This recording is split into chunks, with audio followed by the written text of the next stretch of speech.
بسم اللہ الرحمن الرحیم۔ سورہ بقرہ، سورت نمبر 2۔ شروع کرتا ہوں اللہ کے نام سے جو بڑا مہربان نہایت رحم والا ہے۔ البقرہ، نام اور وجہ تسمیہ۔ اس سورہ کا نام بقرہ اس لیے ہے کہ اس میں ایک جگہ گائے کا ذکر آیا ہے۔ قرآن مجید کی ہر سورہ میں اس قدر وسیع مضامین بیان ہوئے ہیں کہ ان کے لیے مضمون کے لحاظ سے جامع عنوانات تجویز نہیں کیے جا سکتے۔ عربی زبان اگرچہ اپنی لغت کے اعتبار سے نہایت مالدار ہے، مگر بہرحال ہے تو انسانی زبان ہی۔ انسان جو زبانیں بھی بولتا ہے وہ اس قدر تنگ اور محدود ہیں کہ وہ ایسے الفاظ یا فقرے فراہم نہیں کر سکتی جو ان وسیع مضامین کے لیے جامع عنوان بن سکتے ہوں۔ اس لیے نبی صلی اللہ علیہ وسلم نے اللہ تعالیٰ کی رہنمائی سے قرآن کی بیشتر صورتوں کے لیے عنوانات کی بجائے نام تجویز فرمائے جو محض علامت کا کام دیتے ہیں۔ اس لیے سورہ کو بقرہ کہنے کا مطلب یہ نہیں ہے کہ اس میں گائے کے مسئلے پر بحث کی گئی ہے، بلکہ اس کا مطلب صرف یہ ہے کہ وہ سورہ جس میں گائے کا ذکر آیا ہے۔ زمانہ نزول۔ اس سورت کا بیشتر حصہ ہجرت مدینہ کے بعد مدنی زندگی کے بالکل ابتدائی دور میں نازل ہوا ہے، اور کم تر حصہ ایسا ہے جو بعد میں نازل ہوا اور مناسبت مضمون کے لحاظ سے اس میں شامل کر دیا گیا۔ حتیٰ کہ سود کی ممانعت کے سلسلے میں جو آیات نازل ہوئی ہیں وہ بھی اس میں شامل ہیں، حالانکہ وہ نبی صلی اللہ علیہ وسلم کی زندگی کے بالکل آخری زمانے میں اتری تھی۔ سورہ کا خاتمہ جن آیات پر ہوا ہے وہ ہجرت سے پہلے مکے میں نازل ہو چکی تھیں، مگر مضمون کی مناسبت سے ان کو بھی اسی سورت میں ضم کر دیا گیا ہے۔ شان نزول۔ اس سورت کو سمجھنے کے لیے پہلے اس کا تاریخی پس منظر اچھی طرح سمجھ لینا چاہیے۔ ایک، ہجرت سے قبل جب تک مکے میں اسلام کی دعوت دی جاتی رہی، خطاب بیشتر مشرکین عرب سے تھا جن کے لیے اسلام کی آواز ایک نئی اور غیر مانوس آواز تھی۔ اب ہجرت کے بعد سابقہ یہودیوں سے پیش آیا جن کی بستیاں مدینے سے بالکل متصل ہی واقع تھیں۔ یہ لوگ توحید، رسالت، وحی، آخرت اور ملائکہ کے قائل تھے، اس ضابطۂ شرعی کو تسلیم کرتے تھے جو خدا کی طرف سے ان کے نبی موسیٰ علیہ السلام پر نازل ہوا تھا، اور اصولاً ان کا دین وہی اسلام تھا جس کی تعلیم حضرت محمد صلی اللہ علیہ وسلم دے رہے تھے۔ لیکن صدیوں کے مسلسل انحطاط نے ان کو اصل دین سے بہت دور ہٹا دیا تھا۔ اس وقت حضرت موسیٰ کو گزرے ہوئے تقریباً 19 صدیاں گزر چکی تھیں۔ اسرائیلی تاریخ کے حساب سے حضرت موسیٰ علیہ السلام نے 1272 قبل مسیح میں وفات پائی، اور نبی صلی اللہ علیہ وسلم 610 بعد مسیح میں منصب نبوت پر سرفراز ہوئے۔ ان کے عقائد میں بہت سے غیر اسلامی عناصر کی آمیزش ہو گئی تھی جن کے لیے تورات میں کوئی سند موجود نہ تھی۔ ان کی عملی زندگی میں بکثرت ایسے رسوم اور طریقے رواج پا گئے تھے جو اصل دین میں نہ تھے اور جن کے لیے تورات میں کوئی ثبوت نہ تھا۔ خود تورات کو انہوں نے انسانی کلام کے اندر خلط ملط کر دیا تھا، اور خدا کا کلام جس حد تک لفظاً یا معناً محفوظ تھا اس کو بھی انہوں نے اپنی منمانی تعویلوں اور تفسیروں سے مسخ کر رکھا تھا۔ دین کی حقیقی روح ان میں سے نکل چکی تھی، اور ظاہری مذہبیت کا محض ایک بے جان ڈھانچہ باقی تھا جس کو وہ سینے سے لگائے ہوئے تھے۔ ان کے علماء اور مشائخ، ان کے سرداران قوم اور ان کے عوام سب کی اعتقادی، اخلاقی اور عملی حالت بگڑ گئی تھی، اور اپنے اس بگاڑ سے ان کو ایسی محبت تھی کہ وہ کسی اصلاح کو قبول کرنے پر تیار نہ ہوتے تھے۔ صدیوں سے مسلسل ایسا ہو رہا تھا کہ جب کوئی اللہ کا بندہ انہیں دین کا سیدھا راستہ بتانے آتا تو وہ اسے اپنا سب سے بڑا دشمن سمجھتے اور ہر ممکن طریقے سے کوشش کرتے تھے کہ وہ کسی طرح اصلاح میں کامیاب نہ ہو سکے۔ یہ لوگ حقیقت میں بگڑے ہوئے مسلمان تھے جن کے ہاں بدعتوں اور تحریفوں، منہ شگافیوں اور فرقہ بندیوں، استخاں گیری اور مغز افغنی، خدا فراموشی اور دنیا پرستی کی بدولت انحطاط اس حد کو پہنچ چکا تھا کہ وہ اپنا اصل نام مسلم تک بھول گئے تھے، محض یہودی بن کر رہ گئے تھے، اور اللہ کے دین کو انہوں نے محض نسل اسرائیل کی آبائی وراثت بنا کر رکھ دیا تھا۔ پس جب نبی صلی اللہ علیہ وسلم مدینہ پہنچے تو اللہ تعالیٰ نے آپ کو ہدایت فرمائی کہ ان کو اصل دین کی طرف دعوت دیں۔ چنانچہ سورہ بقرہ کے ابتدائی 15-16 رکوع اسی دعوت پر مشتمل ہیں۔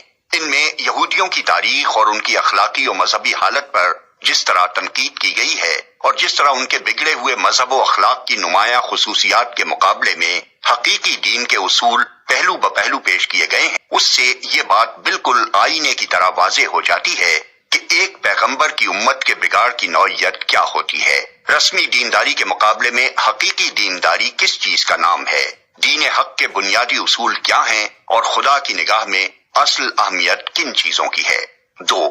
مدینہ پہنچ کر اسلامی دعوت ایک نئے مرحلے میں داخل ہو چکی تھی۔ مکہ میں تو معاملہ صرف اصول دین کی تبلیغ اور دین قبول کرنے والوں کی اخلاقی تربیت تک محدود تھا، مگر جب ہجرت کے بعد عرب کے مختلف قبائل کے وہ سب لوگ جو اسلام قبول کر چکے تھے ہر طرف سے سمٹ کر ایک جگہ جمع ہونے لگے اور انصار کی مدد سے ایک چھوٹی سی اسلامی ریاست کی بنیاد پڑ گئی، تو اللہ تعالیٰ نے تمدن، معاشرت، معیشت، قانون اور سیاست کے متعلق بھی اصولی ہدایات دینی شروع کی اور یہ بتایا کہ اسلام کی اساس پر یہ نیا نظام زندگی کس طرح تعمیر کیا جائے۔ اس سورت کے آخری 23 رکوع زیادہ تر انہی ہدایات پر مشتمل ہیں جن میں سے اکثر ابتدا ہی میں بھیج دی گئی تھیں اور بعض متفرق طور پر حسب ضرورت بعد میں بھیجی جاتی رہیں۔ 3. ہجرت کے بعد اسلام اور کفر کی کشمکش بھی ایک نئے مرحلے میں داخل ہو چکی تھی۔ ہجرت سے پہلے اسلام کی دعوت خود کفر کے گھر میں دی جا رہی تھی اور متفرق قبائل میں سے جو لوگ اسلام قبول کرتے تھے وہ اپنی اپنی جگہ رہ کر ہی دین کی تبلیغ کرتے اور جواب میں مصائب اور مظالم کے تختہ مشق بنتے تھے، مگر ہجرت کے بعد جب یہ منتشر مسلمان مدینہ میں جمع ہو کر ایک جتھا بن گئے اور انہوں نے ایک چھوٹی سی آزاد ریاست قائم کر لی تو صورتحال یہ ہو گئی کہ ایک طرف ایک چھوٹی سی بستی تھی اور دوسری طرف تمام عرب اس کا استحصال کر دینے پر تلا ہوا تھا۔ اب اس مٹھی بھر جماعت کی کامیابی کا ہی نہیں بلکہ اس کے وجود و بقا کا انحصار بھی اس بات پر تھا کہ اولاً وہ پورے جوش و خروش کے ساتھ اپنے مسلک کی تبلیغ کر کے زیادہ سے زیادہ لوگوں کو اپنا ہم عقیدہ بنانے کی کوشش کرے، ثانیاً وہ مخالفین کا برسر باطل ہونا اس طرح ثابت و مبرہن کر دے کہ کسی ذی عقل انسان کو اس میں شبہ نہ رہے، ثالثاً بے خانما ہونے اور تمام ملک کی عداوت و مزاحمت سے دوچار ہونے کی بنا پر فقر و فاقہ اور ہمہ وقت بے امنی و بے اطمینانی کی جو حالت ان پر طاری ہو گئی تھی اور جن خطرات میں وہ چاروں طرف سے گھر گئے تھے ان میں وہ ہراساں نہ ہوں بلکہ پورے صبر و ثبات کے ساتھ ان حالات کا مقابلہ کریں اور اپنے عزم میں ذرا تزلزل نہ آنے دیں۔ رابعاً وہ پوری دلیری کے ساتھ ہر اس مسلح مزاحمت کا مسلح مقابلہ کرنے کے لیے تیار ہو جائیں جو ان کی دعوت کو ناکام کرنے کے لیے کسی طاقت کی طرف سے کی جائے اور اس بات کی ذرا پرواہ نہ کریں کہ مخالفین کی تعداد اور ان کی مادی طاقت کتنی زیادہ ہے۔ خامساً ان میں اتنی ہمت پیدا کی جائے کہ اگر عرب کے لوگ اس نئے نظام کو جو اسلام قائم کرنا چاہتا ہے فہمائش سے قبول نہ کریں تو انہیں جاہلیت کے فاسد نظام زندگی کو بزور مٹا دینے میں بھی تامل نہ ہو۔ اللہ تعالیٰ نے اس صورت میں ان 5 امور کے متعلق ابتدائی ہدایات دی ہیں۔ 4. دعوت اسلامی کے اس مرحلے میں ایک نیا عنصر بھی ظاہر ہونا شروع ہو گیا تھا اور یہ منافقین کا عنصر تھا۔ اگرچہ نفاق کے ابتدائی آثار مکہ کے آخری زمانے میں بھی نمایاں ہونے لگے تھے مگر وہاں صرف اس قسم کے منافق پائے جاتے تھے جو اسلام کے برحق ہونے کے تو معترف تھے اور ایمان کا اقرار بھی کرتے تھے لیکن اس کے لیے تیار نہ تھے کہ اس حق کی خاطر اپنے مفاد کی قربانی اور اپنے دنیاوی تعلقات کا انقطاع اور ان مصائب و شدائد کو بھی برداشت کر لیں جو اس مسلک کے حق کو قبول کرنے کے ساتھ ہی نازل ہونے شروع ہو جاتے تھے۔ مدینہ پہنچ کر اس قسم کے منافقین کے علاوہ چند اور قسموں کے منافق بھی اسلامی جماعت میں پائے جانے لگے۔ ایک قسم کے منافق وہ تھے جو قطعاً اسلام کے منکر تھے اور محض فتنہ برپا کرنے کے لیے جماعت مسلمین میں داخل ہو جاتے تھے۔ دوسری قسم کے منافق وہ تھے جو اسلامی جماعت کے دائرہ اقتدار میں گھر جانے کی وجہ سے اپنا مفاد اسی میں دیکھتے تھے کہ ایک طرف مسلمانوں میں بھی اپنا شمار کرائیں اور دوسری طرف مخالفین اسلام سے بھی ربط رکھیں تاکہ دونوں طرف کے فوائد سے متمتع ہوں اور دونوں طرف کے خطرات سے محفوظ رہیں۔ تیسری قسم ان لوگوں کی تھی جو اسلام اور جاہلیت کے درمیان متردد تھے۔ انہیں اسلام کے برحق ہونے پر کامل اطمینان نہ تھا مگر چونکہ ان کے قبیلے یا خاندان کے بیشتر لوگ مسلمان ہو چکے تھے اس لیے یہ بھی مسلمان ہو گئے تھے۔ چوتھی قسم میں وہ لوگ شامل تھے جو امر حق ہونے کی حیثیت سے تو اسلام کے قائل ہو چکے تھے مگر جاہلیت کے طریقے اور اوہام اور رسمیں چھوڑنے اور اخلاقی پابندیاں قبول کرنے اور فرائض اور ذمہ داریوں کا بار اٹھانے سے ان کا نفس انکار کرتا تھا۔ سورہ بقرہ کے نزول کے وقت ان مختلف اقسام کے منافقین کے ظہور کی محض ابتدا تھی، اس لیے اللہ تعالیٰ نے ان کی طرف صرف اجمالی اشارات فرمائے ہیں۔ بعد میں جتنی جتنی ان کی صفات اور نمایاں ہوتی گئیں، اسی قدر تفصیل کے ساتھ بعد کی صورتوں میں ہر قسم کے منافقین کے متعلق ان کی نوعیت کے لحاظ سے الگ الگ ہدایات بھیجی گئیں۔ الف لام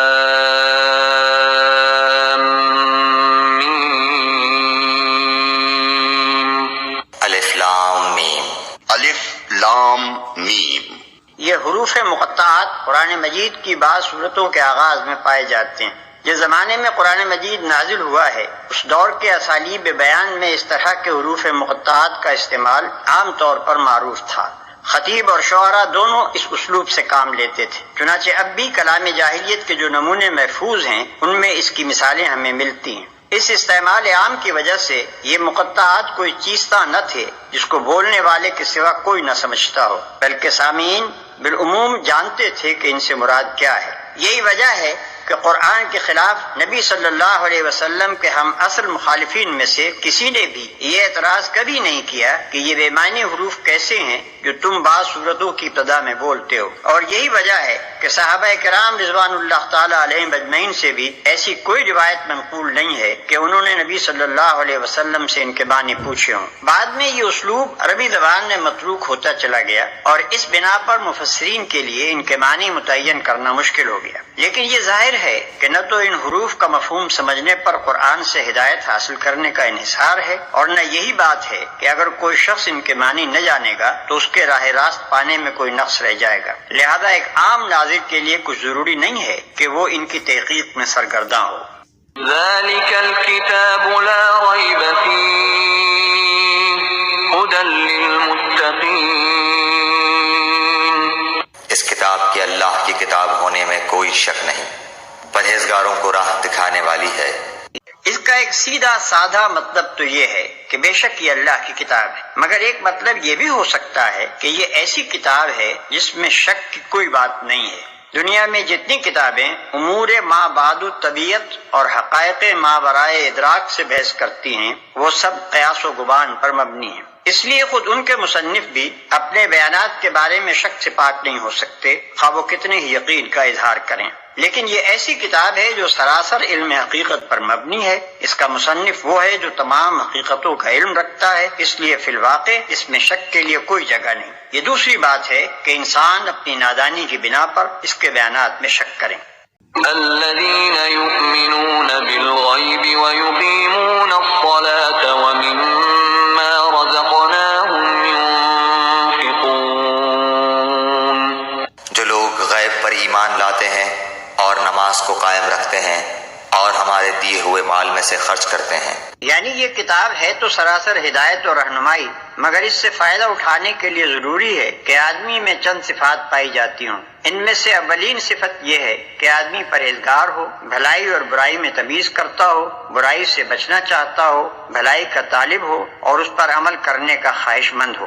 رہے وہ لوگ جو دنیا میں جانوروں کی طرح جیتے ہوں، جنہیں کبھی یہ فکر لاحق نہ ہوتی ہو کہ جو کچھ وہ کر رہے ہیں وہ صحیح بھی ہے یا نہیں، بس جدھر دنیا چل رہی ہو یا جدھر خواہش نفس دھکیل دے یا جدھر قدم اٹھ جائیں اسی طرف چل پڑتے ہوں، تو ایسے لوگوں کے لیے قرآن میں کوئی رہنمائی نہیں ہے۔ یہ قرآن سے فائدہ اٹھانے کے لیے دوسری شرط ہے۔ غیب سے مراد وہ حقیقتیں ہیں جو انسان کے حواس سے پوشیدہ ہیں اور کبھی براہ راست عام انسانوں کے تجربے و مشاہدے میں نہیں آتی، مثلا خدا کی ذات و صفات، ملائکہ، وحی، جنت، دوزخ وغیرہ۔ ان حقیقتوں کو بغیر دیکھے ماننا اور اس اعتماد پر ماننا کہ نبی ان کی خبر دے رہا ہے، ایمان بالغیب ہے۔ آیت کا مطلب یہ ہے کہ جو شخص ان غیر محسوس حقیقتوں کو ماننے کے لیے تیار ہو، صرف وہی قرآن کی رہنمائی سے فائدہ اٹھا سکتا ہے۔ رہا وہ شخص جو ماننے کے لیے دیکھنے اور چکھنے اور سونگنے کی شرط لگائے اور جو کہے کہ میں کسی ایسی چیز کو نہیں مان سکتا جو ناپی اور تولی نہ جا سکتی ہو، تو وہ اس کتاب سے ہدایت نہیں پا سکتا۔ نماز قائم کرتے ہیں۔ یہ تیسری شرط ہے۔ اس کا مطلب یہ ہے کہ جو لوگ صرف مان کر بیٹھ جانے والے ہوں وہ قرآن سے فائدہ نہیں اٹھا سکتے۔ اس سے فائدہ اٹھانے کے لیے ضروری ہے کہ آدمی ایمان لانے کے بعد فوراً ہی عملی اطاعت کے لیے آمادہ ہو جائے، اور عملی اطاعت کی اولین علامت اور دائمی علامت نماز ہے۔ ایمان لانے پر چند گھنٹے بھی نہیں گزرتے کہ مؤذن نماز کے لیے پکارتا ہے، اور اسی وقت فیصلہ ہو جاتا ہے کہ ایمان کا دعویٰ کرنے والا اطاعت کے لیے بھی تیار ہے یا نہیں۔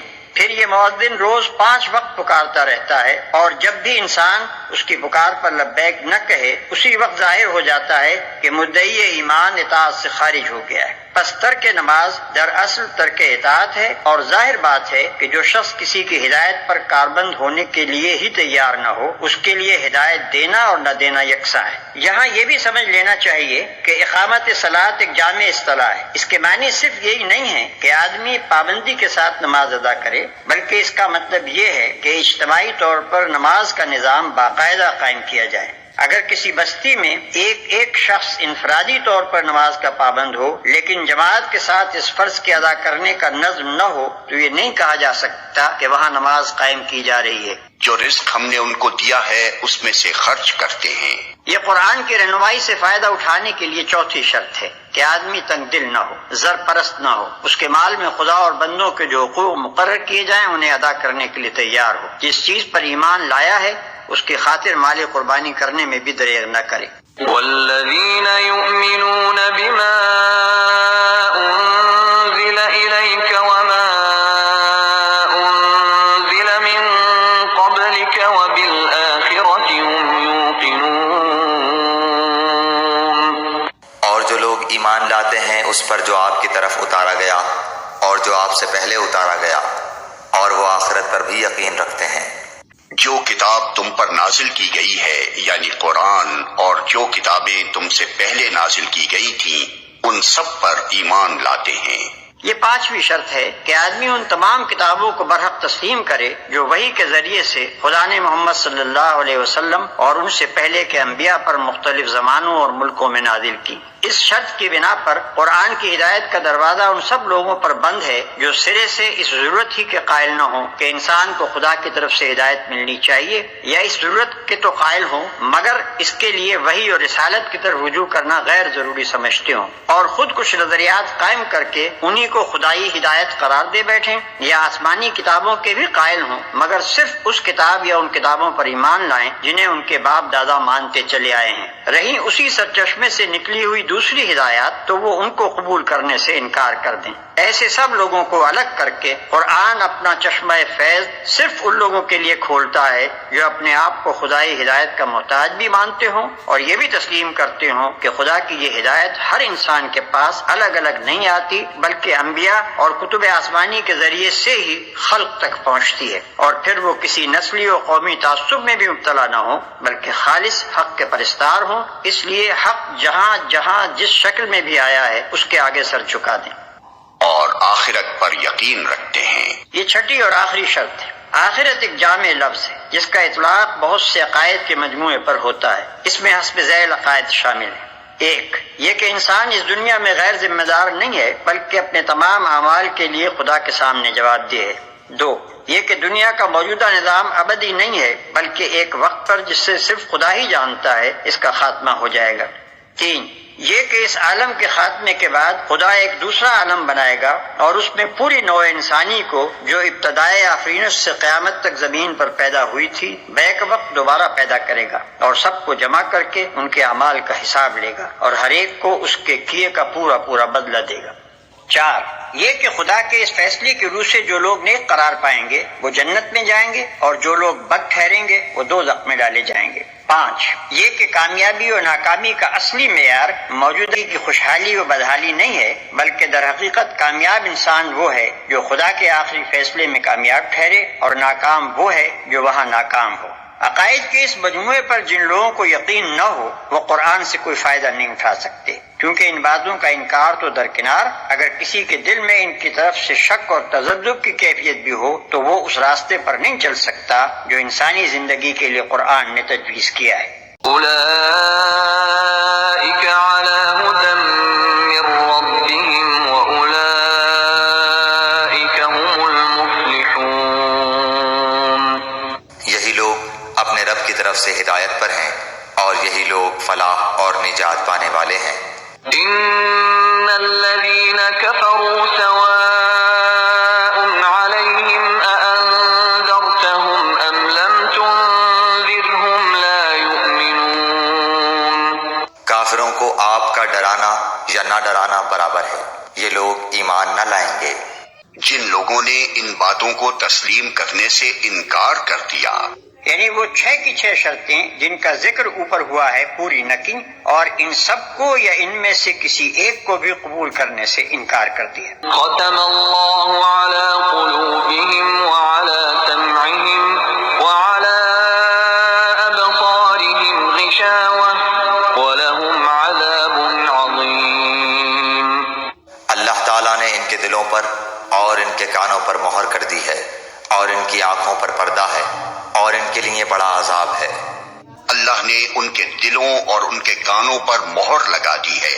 اس کا مطلب یہ نہیں ہے کہ اللہ نے مہر لگا دی تھی اس لیے انہوں نے تسلیم کرنے سے انکار کیا، بلکہ مطلب یہ ہے کہ جب انہوں نے ان بنیادی امور کو رد کر دیا جن کا ذکر اوپر کیا گیا ہے، اور اپنے لیے قرآن کے پیش کردہ راستے کے خلاف دوسرا راستہ پسند کر لیا، تو اللہ نے ان کے دلوں اور کانوں پر مہر لگا دی۔ اس مہر لگنے کی کیفیت کا تجربہ ہر اس شخص کو ہوگا جسے کبھی تبلیغ کا اتفاق ہوا ہو۔ جب کوئی شخص آپ کے پیش کردہ طریقے کو جانچنے کے بعد ایک دفعہ رد کر دیتا ہے تو اس کا ذہن کچھ اس طرح مخالف سمت میں چل پڑتا ہے کہ پھر آپ کی کوئی بات اس کی سمجھ میں نہیں آتی۔ آپ کی دعوت کے لیے اس کے کان بہرے اور آپ کے طریقے کی خوبیوں کے لیے اس کی آنکھیں اندھی ہو جاتی ہیں، اور صریح طور پر محسوس ہوتا ہے کہ فی الواقع اس کے دل پر مہر لگی ہوئی ہے۔